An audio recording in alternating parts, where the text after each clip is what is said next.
2005 என்ன சொன்னிச்சு அப்படின்னு கேட்டீங்கன்னா, அப்பாவி சிறைவாசிகள் 10 ஆண்டுகளாக சிறைக்குள்ளே வாடிக்கொண்டிருக்கக்கூடிய இஸ்லாமியர்களை எங்களுக்கு நீங்கள் வாக்களித்தால் நாங்கள் விடுதலை செய்வோம் என்று சொன்னார்கள். அது அப்படியே இஸ்லாமிய சமூகம் அந்த ஒற்றை வாக்குறுதியை அப்படியே நம்பி சிந்தாமல் சிதறாமல் திமுகவுக்கு வாக்களித்தார்கள். திமுக இன்றைக்கு ஆட்சி அதிகாரத்துக்கு வந்து 5 ஆண்டுகள் ஆகிறது. இந்த 5 ஆண்டுகளில் அவர்கள் கொடுத்த அந்த 505வது வாக்குறுதியை, இஸ்லாமிய சிறைவாசிகளை 10 ஆண்டுகளாக சிறைக்குள்ளே வாடுகிற சிறைவாசிகளை நாங்கள் விடுதலை செய்கிறோம் என்று கொடுத்த வாக்குறுதியை நிறைவேற்றினார்களா என்றால் இல்லை. பல்வேறு தரப்பினர், குறிப்பாக நாம் தமிழர் கட்சி, எங்கள் அண்ணன் செந்தமிழன் சீமான் அவர்கள் கொடுத்த அழுத்தத்தின் அடிப்படையில் 2021 டிசம்பர் மாதம் ஒரு குழு அமைத்தார்கள், என் ஆதிநாதன் குழு. அந்த குழு சிறையில் இருக்கக்கூடிய இஸ்லாமிய சிறைவாசிகளை ஆய்வு செய்து 2022 அக்டோபர் 28 ஒரு அறிக்கை சமர்ப்பித்தது.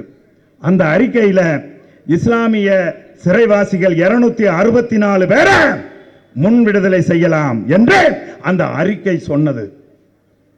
என் குருதி உறவுகள், என் ரத்த சொந்தங்கள், இஸ்லாமியர்கள், சிந்திச்சு பாருங்க. ஆதிநாதன் குழுவை நீங்கள் ஏன் அமைத்தீர்கள்? அந்த குழுவினுடைய பரிந்துரை சிறையிலே வாடுகிற இஸ்லாமிய சொந்தங்கள் 264 பேரை முன் விடுதலை செய்யலாம் என்று பரிந்துரைத்ததே, அதை நீங்கள் நிறைவேற்றினீர்களா? எதற்காக வாக்குறுதி கொடுத்தீர்கள்? எதற்காக ஆதிநாதன் குழு அமைத்தீர்கள்?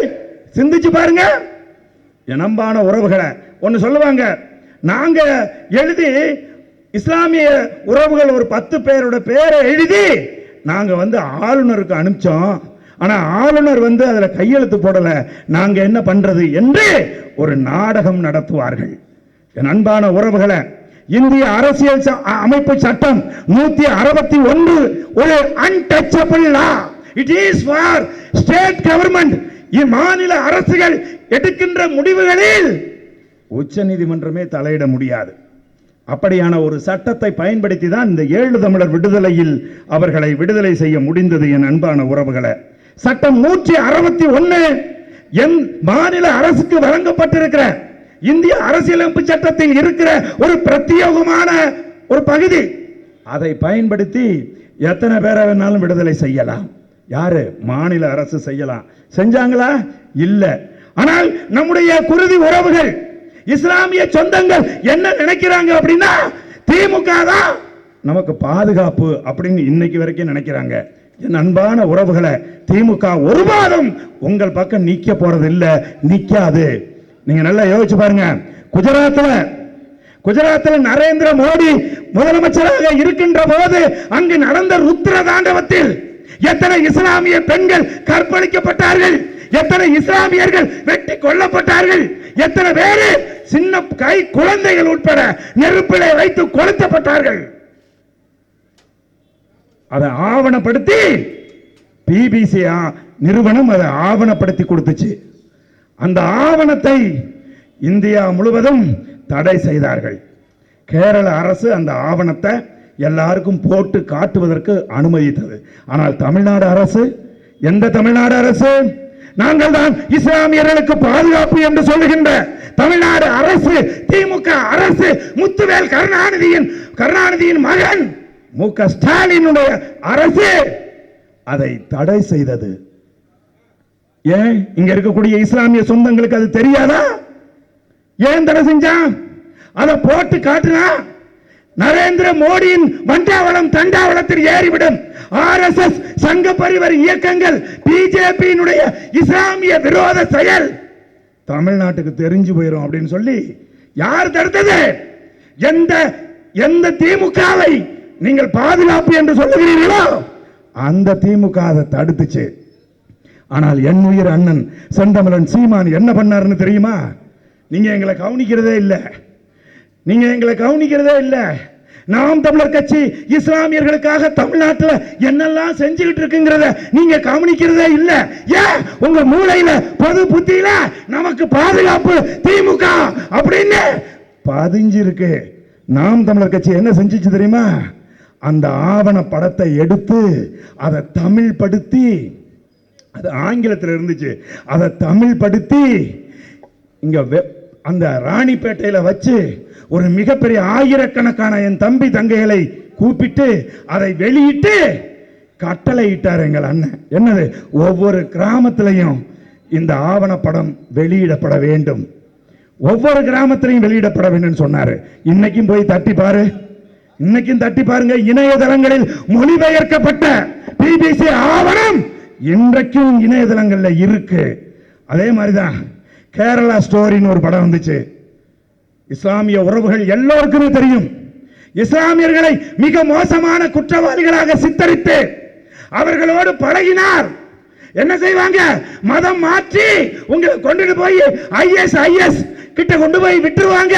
ஆகவே இஸ்லாமிய பெண்களிடம், இஸ்லாமிய ஆண்களிடம் யாரும் பழகக்கூடாது என்கின்ற ஒரு கருத்தை முன்வைத்து ஆர்எஸ்எஸ் சங்க பரிவர் இயக்கங்கள் ஒரு படம் எடுத்தான். அந்த படத்துக்கு பேரு கேரளா ஸ்டோரி. இந்த படத்தை தமிழ்நாட்டில் ரிலீஸ் பண்ணலாமா? கேரளாவில் பினராயி விஜயன் அந்த படத்தை தடை செய்தார். ஆனா தமிழ்நாட்டில் என்ன பண்ணிச்சு தமிழ்நாடு அரசு? எந்த அரசு? இஸ்லாமியர்களுக்கு பாதுகாப்புன்னு நீங்க நினைச்சுக்கிட்டு இருக்கீங்களே, அந்த அரசு என்ன செஞ்சிச்சு தெரியுமா? அந்த அரசு நாங்கள் போலீஸ் பாதுகாப்போடு கேரளா ஸ்டோரி படத்தை நாங்க ரிலீஸ் பண்ணுவோம் அப்படின்னு சொன்னுச்சா இல்லையா? சொல்லல அப்படின்னு யாராவது ஒருத்தர் நிரூபிக்க முடியும்னா இந்த இடத்துலயே நீங்க என்ன வேணாலும் செஞ்சுக்கலாம். ஏன் இதை நான் இவ்வளவு ஆணித்தரமா சொல்றேன் அப்படின்னா, நாம் தமிழர் கட்சி என்ன செஞ்சது தெரியுமா? ஆயிரக்கணக்கான இளைஞர்களை திரட்டி கொண்டு இந்த சென்னையில, இதே கோயம்பேடுக்கு பக்கத்துல, அண்ணா ஆர்ச்சிக்கு பக்கத்துல நாங்கள் திரையரங்கில கேரளா ஸ்டோரி படத்தை திரையிட அனுமதிக்க மாட்டோம். தமிழ்நாடு முழுவதும் திரையிட்ட அத்தனை திரையரங்கையும் அடிச்சு நொறுக்குவோம் சொல்லி நாம் தமிழர் கட்சி அறிவிச்சிச்சு. இன்னைக்கு ஆயிரக்கணக்கான என் தம்பி தங்கைகள் மேல திமுக அரசு அந்த கேரளா ஸ்டோரி படத்தை திரையிட்ட திரையரங்குகளில் உள்ளே டிக்கெட் வாங்கிட்டு போய் தகராறு பண்ணா, பிரச்சனை பண்ணா, படத்தை ஓட விடாம தூக்கிக்கிட்டு ஓட வச்சா அப்படிங்கிற ஒரே காரணத்துக்காக நாம் தமிழர் கட்சியின் குருதி உறவுகள் என் தம்பி தங்கைகள் மீது ஆயிரக்கணக்கானவர் மீது இன்னைக்கும் வழக்கு போடப்பட்டிருக்கு. திமுக என்ன செஞ்சு கிழிச்சிச்சு யோசிங்க. திமுக இஸ்லாமிய விரோத கட்சியா இல்லையா? எப்படிங்க இஸ்லாமியர்களுக்கு எதிராக எடுத்த ஒரு படத்தை நான் போலீஸ்காரனை வச்சு ரிலீஸ் பண்ணுவேன்னு சொல்றான்னா அவன் யாருக்கானவன்? அவன் தமிழ்நாட்டில் இருக்கக்கூடிய இஸ்லாமியர்களுக்கானவர்களா?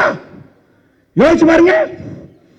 அன்பான உறவுகளை, எங்கள் அண்ணன் செந்தமிழன் சீமான் மட்டும்தான் இஸ்லாமியர் விடுதலையை முன்வைத்து கோயம்புத்தூர்ல இருந்து ஆரம்பிச்சோம். ஒரு 4 இடத்துல தொடர்ச்சியா 4 இடத்துல நாங்கள் பொதுக்கூட்டங்களை போட்டோம். இஸ்லாமிய விடுதலையை முன்வைத்து என்ன செஞ்சாங்க? தூத்துக்குடியில் போட்ட போது போடக்கூடாதுன்னா அதை விட சொன்னாங்க பாருங்க. என்ன சொன்னாங்க?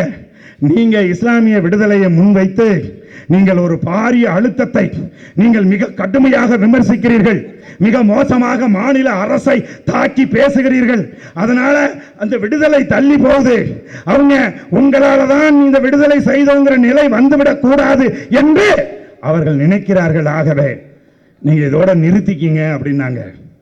நாங்களும் பொறுத்திருந்தோம். உங்களுக்கு சொன்னா பயங்கர வேதனையா இருக்கும். எங்க அப்பா பாட்ஷா பாய் அவர்கள் சிறையிலே இருக்கின்ற போது எங்களுக்கெல்லாம் அழைப்பெடுத்து பேசுவார். உடல் நடுக்க நோயிலே பாதிக்கப்பட்டு இருக்கக்கூடிய ஒருத்தனை வெளியில விட்டா என்னையா நடந்துரும்? என்ன நடந்துரும்? யோசிச்சு பாருங்க. இவர்களை வெளியில விடக்கூடாதுன்னு சுப்ரீம் கோர்ட்ல படித்த என் இஸ்லாமிய தம்பிகள் உறவுகள் எல்லாருக்கும் தெரியும். என்ன தெரியும்? உச்ச நீதிமன்றத்தில் இஸ்லாமிய கைதிகளை ஏன் விடுதலை செய்யக்கூடாது, 10 ஆண்டுகளுக்கு மேலாக, 25 ஆண்டுகளுக்கு மேலாக, 30 ஆண்டுகளுக்கு மேலாக சிறையிலே வாடிக்கொண்டிருக்கக்கூடிய இந்த இஸ்லாமிய சிறைவாசிகளை ஏன் விடுதலை செய்யக்கூடாது என்று இந்திய உச்சநீதிமன்றம் கேள்வி கேட்டபோது இதே திமுக என்ன அபிடவிட் தாக்கல் செஞ்சிச்சு தெரியுமா? உங்க எல்லாருக்குமே தெரியும். இந்த அபிடவிட் என்ன தாக்கல் பண்ணா அப்படின்னு கேட்டீங்கன்னா, இவர்களை வெளியில விட்டா இந்துத்துவ தலைவர்களின் உயிருக்கு ஆபத்து அப்படின்னு அபிடவிட் தாக்கல் பண்ணான். யாராவது ஒரு திமுக காரர் இதை மறுப்பதற்கு யாராவது ஒருத்தர் இருந்தா வா, இதே மேடையில் வந்து மறுத்து பேசு பாப்பா. ஏண்டா 30 வருஷ காலமா தன் இளமை அனைத்தையும் துளைத்து விட்டு அரை நூற்றாண்டு சிறையில கிடக்கிறவன் வெளியில வந்தா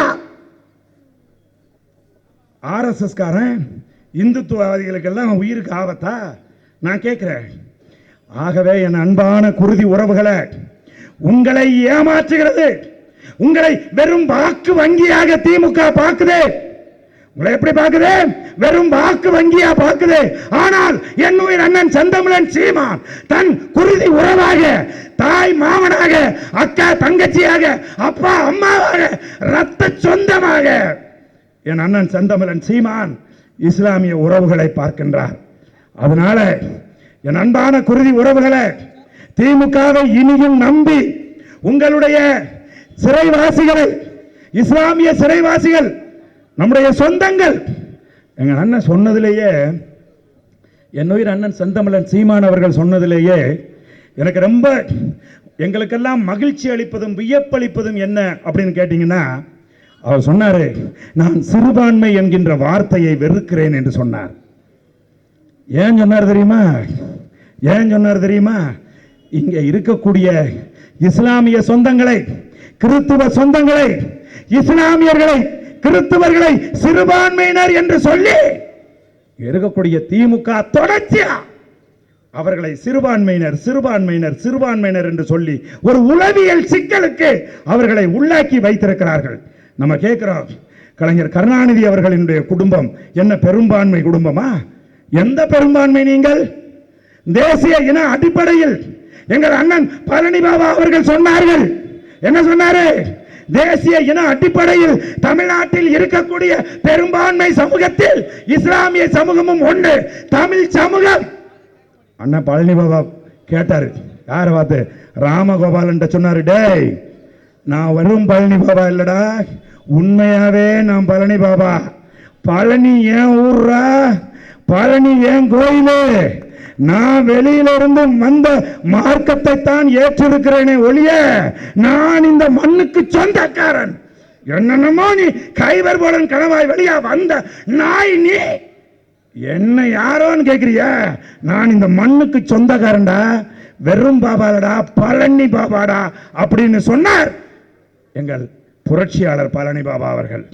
ஆகவே என் அன்பான குருதி உறவுகளை, 5 வருஷம் ஆச்சு, 505 என்கிற வாக்குறுதியை கொடுத்து 5 வருஷம் ஆச்சு. அந்த கட்சியிலையும் சில பேர், திமுகவிலையும் சில பேர், திமுக சின்னத்திலேயே நின்று வெற்றி அடைந்த இஸ்லாமியர்கள்லாம் இருக்காங்க. 5 வருஷமா நீங்க ஒரு வாக்குறுதி கொடுத்தீங்களா ஐயா, அதை என்னையா பண்ணினீங்க? நாங்க எப்படியா தேர்தல் நேரத்தில் போய் இஸ்லாமியர்கள் முகத்துல முழிக்கிறது? இஸ்லாமியர்கள் எங்களை திருப்பி கேட்டா நாங்க என்னையா பதில் சொல்றது? 5 வருஷமா நீங்க ஒண்ணுமே செய்யலையே அப்படின்னு கேட்க வேண்டிய இஸ்லாமிய சொந்தங்கள், சட்டமன்ற உறுப்பினர்கள் ஒரு வார்த்தை கூட இதுவரைக்கும் கேட்காம இருக்காங்க.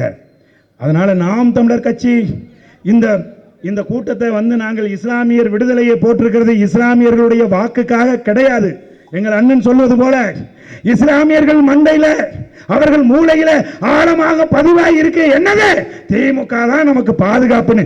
எத்தனை கொடுமை செய்தாலும், எத்தனை இஸ்லாமிய விரோத செயல்களை இந்த திமுக செஞ்சாலும் கொத்தா கொஞ்சம் கூட சிதையாம அப்படியே கொண்டு போய் திமுகவுக்கு தான் நம்முடைய குருதி உறவுகள், நமது ரத்த சொந்தங்கள் வாக்களிப்பார்கள்.